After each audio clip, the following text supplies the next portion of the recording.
안녕하세요. 네, 오늘은 제가 재원 씨랑 함께 특별한 분을 모시고 이야기를 나눠볼 시간을 가질 건데요. 재원 씨 어떤 분이 오늘 오셨나요? 오늘은 진짜 대단하신 분이 오셨는데요. 네. 공부법의 대가이자 또 수영 코치로서도 굉장히 수영으로도 또 금메달을 따시는 분이에요. 김정아 대표님을 소개하겠습니다. 네. 안녕하세요. 김정학입니다. 저는 현재 업코칭 에듀케이션즈 대표로서 회사를 운영하고 있고요.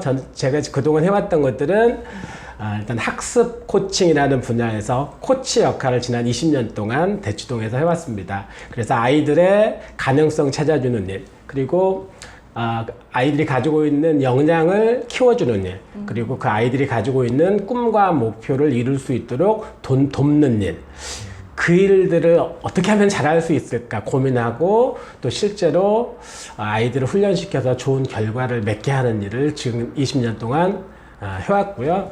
그 일을 하다 보니까 아이들이 가슴에 불을 붙여서 집에 돌아갔는데 집에서 싸늘하게 식어가지고 오는 아이들이 있었습니다. 그래서 부모들 교육을 좀 해야 되겠다라는 생각으로 한 9년, 10년 전부터는 부모 코칭을 해왔고요. 네, 지금은 지금까지 조금 특별한 수업들을, 특별한 훈련들을 시켜왔는데 부모님과 아이들을 함께 이렇게 훈련시키는 그런 일들을 해왔고요. 그리고 조금 의외일 수 있는데요. 수영 코칭도 좀 합니다. 11년 정도 된 것 같은데요. 취미로 시작한 수영이었는데 지금은 수영 코치를 하고 있습니다. 와. 이 학습 코칭과 부모 코칭을 하면서 해왔던 그 원리들이 수영에도 동일하게 적용된다라는 것들을 알고 그 방법과 원리들을 수영에 저에게 적용을 한 거죠. 그랬더니 제가 수영을 잘하게 되었고요. 자랑을 좀 하자면 현재 이제 핀수영이라는 분야에서는 랭킹 1위라고 해도, 전국 랭킹 1위라고 해도 이렇게 틀리지 않을 정도의 그런 이제 결과들을 좀 얻고 있고요. 그리고 매년 랭킹 1위면은 그 뭐 연령대의 1위이신가요? 네, 맞습니다. 최근에 이제 전국 마스터즈 수영대회에 출전했는데 두 종목에서 모두 이제 대회 신기록을 수립했고 대회 전체 MVP도 수상을 했고요. 그리고 이제 제가 더 큰 관심을 가지고 있는 것은 저 개인도 잘해야 되지만 또 우리 팀, 매년 저희 팀을 한 30명 정도 되는 팀을 데리고 수영 대회에 출전합니다. 그래서 그 팀원들이 좋은 성적을 거둘 수 있도록 잘 도와주는 일, 그 일들이 저에게는 매우 중요한데요. 5년째 지금 코치를 하고 있는데요. 3년 연속 종합 우승을 했고요. 작년하고 올해는 종합 준우승을 했습니다. 와. 박수. 감사합니다. 네, 이제 이렇게 대단한 우리 코치님을, 대표님을 모시고 저희가 많은 또 질문을 좀 구해왔잖아요. 재원 씨가 네네네. 질문을 좀 해주세요. 일단은 제일 궁금한 게 시험용으로 솔직히 말해서 저희가 공부를 하잖아요. 아이들이. 네.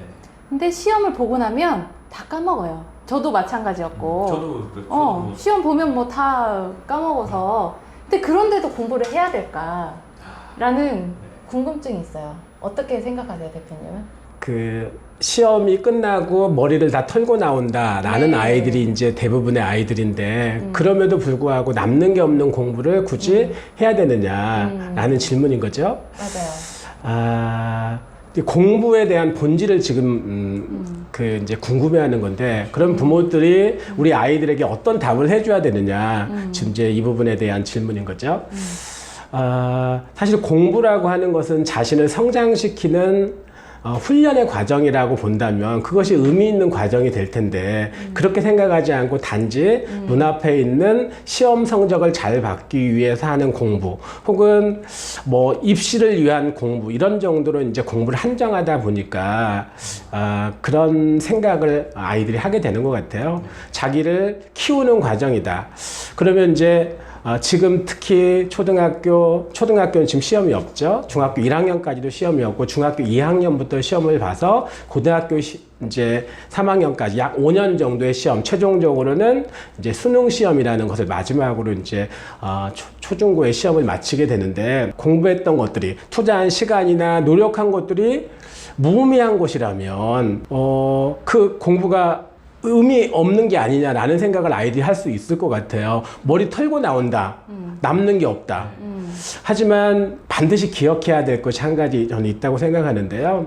아이들이 이 학창 시절에 반드시 꿈을 키워가야 되는데, 그 꿈이라는 것이 어디에서 시작되고 또 꿈을 키워간다는 것이 어떤 의미일까라는 걸 생각해야 된다고 생각합니다. 꿈은 우리가 어떤 경험을 하거나 아니면 누구를 만나거나 롤모델이 생기거나 또 어떤 뭐 경험을 통해서 키워갈 수도 있지만, 더 본질적인 방법이 저는 있다고 생각하는데요. 그것은 자신의 공부의 그릇이 커지면 꿈도 커진다고 생각해요. 그러니까 공부를 시험을 위한 도구, 입시를 위한 도구 정도가 아니고 나 자신을 키우는 도구라고 생각한다면 굉장한 큰 의미를 가질 수 있다고 생각합니다. 그리고 그 공부 그릇이 커져갈수록 꿈도 커진다라고 생각한다면 그 공부 그릇을 키우는 과정으로 생각한다면 공부가 의미 있지 않을까, 이렇게 생각을 합니다. 그러니까 다시 한번 정리를 하면 네. 그러니까 공부에 대한 정의가 조금 네. 다시 조금 바뀌었으면 네. 좋겠다. 시험용이 아니고 우리가 내 꿈을 이룰 수 있는 하나의 도구로서 공부를 바라보고 그러려면 공부 그릇을 좀 키우자. 네. 이게 커야, 공부 그릇이 커야 내 꿈의 크기도 커지고 네. 성장할 수 있다라는 의미이신 것 같아요. 네, 그렇군요. 네, 알겠습니다. 감사합니다. 네.